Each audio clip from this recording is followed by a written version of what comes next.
মাত্র 1 কাপ চাউলের গুঁড়া দিয়ে তৈরি এই রেসিপি খেতে এত মজার। চলুন দেখে নেওয়া যাক। আমি মেজারমেন্ট কাপে 1 কাপ নিয়ে নিয়েছি চাল। তো বন্ধুরা এখানে চালটা মেখে নিতে হবে। তো এর মধ্যে আমি দিয়ে দিচ্ছি।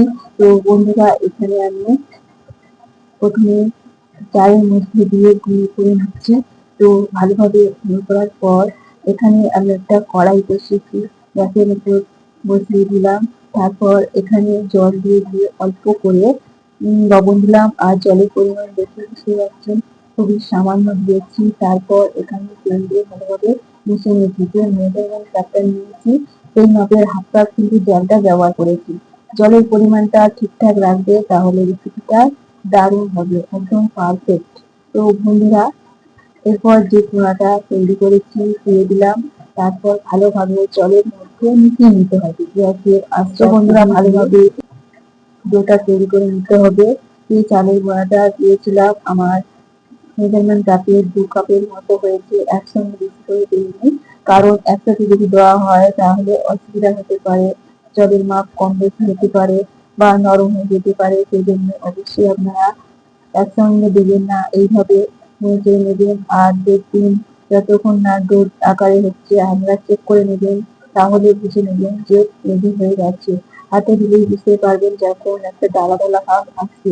তো বন্ধুরা ডালা ডালা ভাব আসার পরে আমি ঠান্ডা করে নামিয়ে তারপর আপনাদেরকে দেখিয়ে দিচ্ছি এইভাবে সেপ দিয়ে নিতে হবে। আপনারা অনেক রকম ভাবে চাউলের গুঁড়া দিয়ে রেসিপি তৈরি করেছি, অবশ্যই কমেন্টে জানিয়ে যাবে। তোমাদের সাথে কথা বলতে বলতে কিছুক্ষণ সময় নিয়ে আমরা সহজেই রেসিপিটা তৈরি করে নেব। তো এইভাবে প্রত্যেকটা আমি তৈরি করে নিয়েছি বন্ধুরা, কিছুটা সময় দিয়ে তৈরি করে নিতে হবে। আপনারা দেখেই যেন বুঝতে পারছেন, যেন মনে হয় চাউমিনের মতো লাগছে না দেখতে।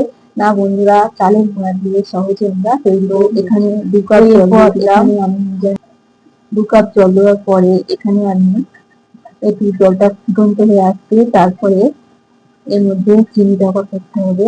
তো বন্ধুরা যখনই জলের ফুটন্ত হয়ে আসছে তারপর চিনি ব্যবহার করবেন। আর চিনিটা কম বেশি ব্যবহার করবেন আপনাদের খুশি মতো। তো তারপর যখন চিনিটা ভালোভাবে মিশে ফুটে উঠবে তারপর ফাটানো এলাচ দিয়ে দিতে হবে 3 থেকে 4টি। আর 1 টুকরো দিয়ে দিলাম তেজপাতা। তারপর ভালোভাবে একটু মিশিয়ে তারপর যে চাউলের গুঁড়া দিয়ে আমরা পিঠা তৈরি করেছিলাম সেই পিঠাগুলি দিয়ে দিলাম। বন্ধুরা আপনাদের কাছে অনুরোধ, ইউটিউব থেকে দেখলে চ্যানেলটিকে সাবস্ক্রাইব করবেন।